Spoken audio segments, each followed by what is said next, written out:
அகிலம் நியூஸ் நேயர்களுக்கு வணக்கம். அகிலம் நியூஸின் இன்றைய நாளுக்கான தலைப்புச் செய்திகள்.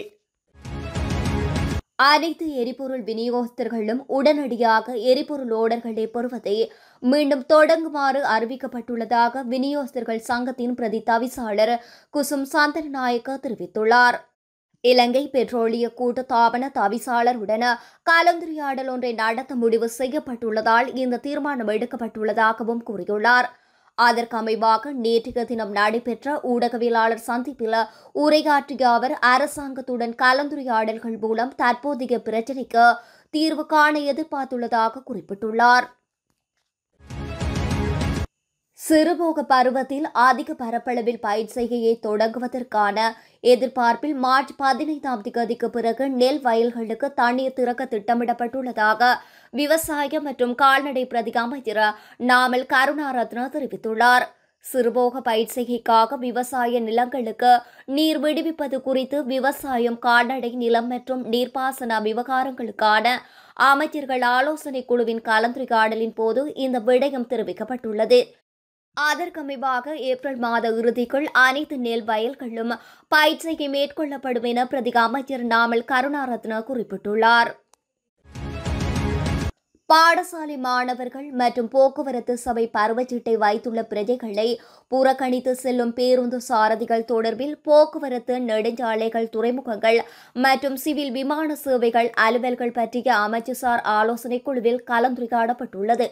இலங்கை போக்குவரத்து சபையின் பருவச்சீட்டுகளை வைத்திருக்கின்ற பாடசாலை மாணவர்கள் மற்றும் பிரஜைகளை தவிர்க்கும் போக்குவரத்து சபையின் பேருந்து சாரதிகள் குறித்து 1958 என்ற இலக்கத்திற்கு தொடர்பு கொண்டு முறைப்பாடு செய்யுமாறு பொதுமக்களிடம் கோரப்பட்டுள்ளது. எந்த ஒரு பிரஜையும் இது தொடர்பில் குறித்த இலக்கத்திற்கு அழைத்து தெரிவிக்கலாம் என்று அமைச்சர் பிமல் ரத்நாயக்க தெரிவித்துள்ளார். பண்டிகை காலத்தில் தட்டுப்பாடின்றி அத்தியாவசிய பொருட்களை விநியோகிப்பதற்கு தேவையான நடவடிக்கைகள் மேற்கொள்ளப்பட்டுள்ளதாக வர்த்தக அமைச்சர் வசந்த சமரசிங்க தெரிவித்துள்ளார். வர்த்தக தரப்புடன் கலந்துரையாடி குறைந்த விலையில் பொருட்களை விற்பனை செய்ய தேவையான நடவடிக்கை எடுக்கப்பட்டுள்ளதாக அமைச்சர் தெரிவித்துள்ளார். நாட்டுக்குள் உணவு பாதுகாப்பை உறுதிப்படுத்துவதற்காக தொகை சேகரிப்பு மற்றும் ஏனைய நடவடிக்கைகள் குறித்தும் மீளாய்வு செய்யப்பட்டுள்ளது. உள்ளூராட்சி மன்ற தேர்தலுக்கான வேட்பு மனுக்கள் எதிர்வருகின்ற மார்ச் மாதம் 17ஆம் தேதி முதல் கோரப்படும் என்று தேர்தல்கள் ஆணைக்குழு தெரிவித்துள்ளது.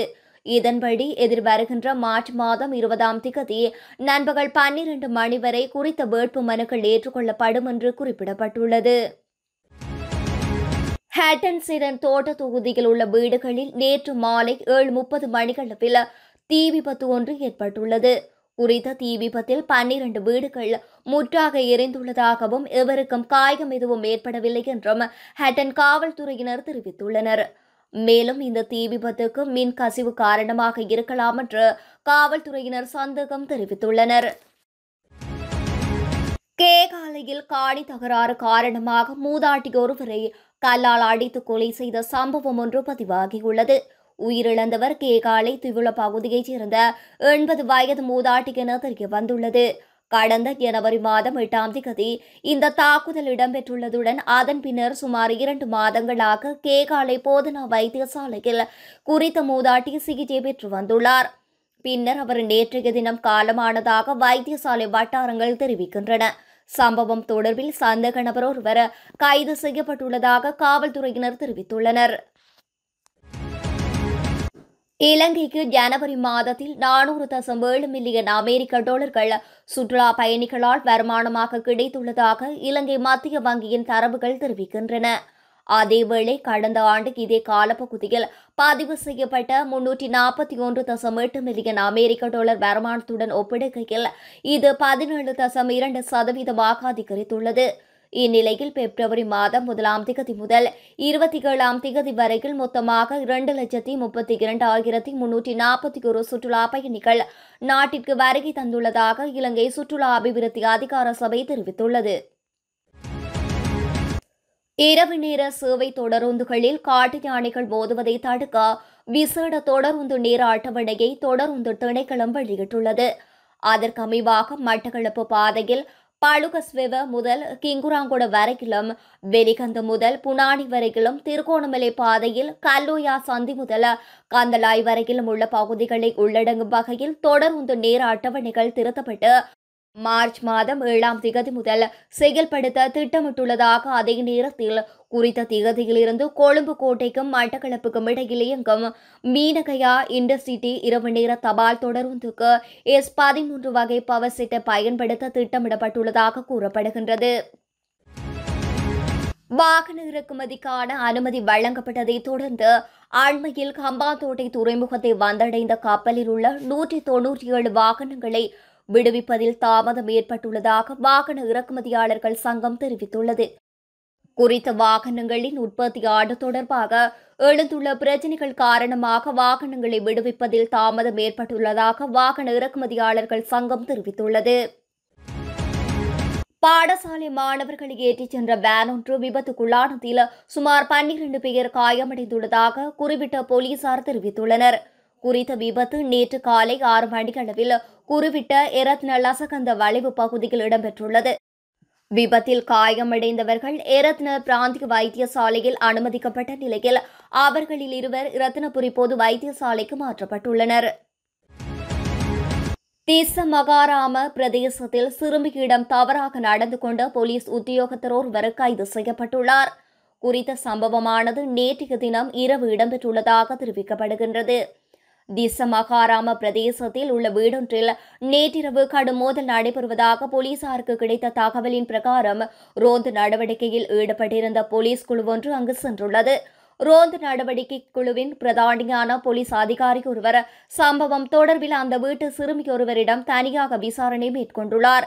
இதன்போது அவர் குறித்த சிறுமியிடம் தவறாக நடந்து கொண்டதாக போலீசாருக்கு முறைப்பாடு வழங்கப்பட்டுள்ளது. போலனறுவை பகுதியில் உள்ள பிரபல பாடசாலை மாணவனை தாக்கி அவனது ஒரு காதில் காயத்தை ஏற்படுத்திய பாடசாலை அதிபர் விளக்குமறியலில் வைக்கப்பட்டுள்ளார். சம்பவத்தை அடுத்து போலீசாரால் கைது செய்யப்பட்ட அதிபரை நீதிமன்றம் 11ஆம் திகதி வரையில் விளக்குமறியலில் வைக்க உத்தரவிட்டுள்ளது. பாடசாலை நேரத்தில் தன்னை தாக்கி கொடுமைப்படுத்தியதாக 17 வயது மாணவன் அளித்த முறைப்பாட்டை அடுத்து அதிபர் கைது செய்யப்பட்டார். தலைமுடியை வெட்டாமல் கருப்பு நிற சாக்ஸ் அணிந்து பள்ளிக்கு வந்ததாக மாணவரை அதிபர் தாக்கியதாக போலீஸ் விசாரணையில் தெரியவந்துள்ளது. கிரிபத்கொடை நாகின பிரதேசத்தில் உள்ளாடைக்குள் போதைப் பொருளை மறைத்து வைத்திருந்த சந்தேக நபர் ஒருவர் போலீசாரால் கைது செய்யப்பட்டுள்ளார். போலீசாருக்கு கிடைத்த தகவலின் பேரில் மேற்கொள்ளப்பட்ட சுற்றிவளைப்பு நடவடிக்கையின் போதே சந்தேக நபர் கைது செய்யப்பட்டுள்ளார். சம்பவத்தில் 34 வயதுடைய நபர் ஒருவரே கைது செய்யப்பட்டுள்ளதாக போலீசார் தெரிவித்துள்ளனர். சந்தேக நபரிடம் மேற்கொள்ளப்பட்ட சோதனையில் உள்ளாடைக்குள் மறைத்து வைக்கப்பட்டிருந்த 50 கிராம் ஐஸ் போதைப் பொருள் போலீசாரால் கைப்பற்றப்பட்டுள்ளது. மட்டக்களப்பு காத்தான்குடி காவல்துறை பிரிவில் வீதியில் மறைத்து வைக்கப்பட்டிருந்த குழாய் வெடிகுண்டு ஒன்று வெடித்ததில் வீதியால் வந்த நபர் ஒருவர் காயமடைந்துள்ளார். குறித்த சம்பவம் நேற்றைய தினம் மாலை இடம்பெற்றுள்ளது. குறித்த குழாய் வெடிகுண்டு வெடித்ததில் 25 வயதுடைய இளைஞர் ஒருவரே காயமடைந்துள்ள நிலையில் காயமடைந்த நபர் மட்டக்களப்பு வைத்தியசாலையில் அனுமதிக்கப்பட்டுள்ளார். இத்துடன் அகிலம் நியூஸின் இன்றைய நாடுக்கான தலைப்புச் செய்திகள் நிறைவடைகின்றன. தொடர்ந்தும் உடனுக்குடன் செய்திகளை பெற்றுக்கொள்ள அகிலம் நியூஸுடன் இணைந்திருங்கள். நன்றி, வணக்கம்.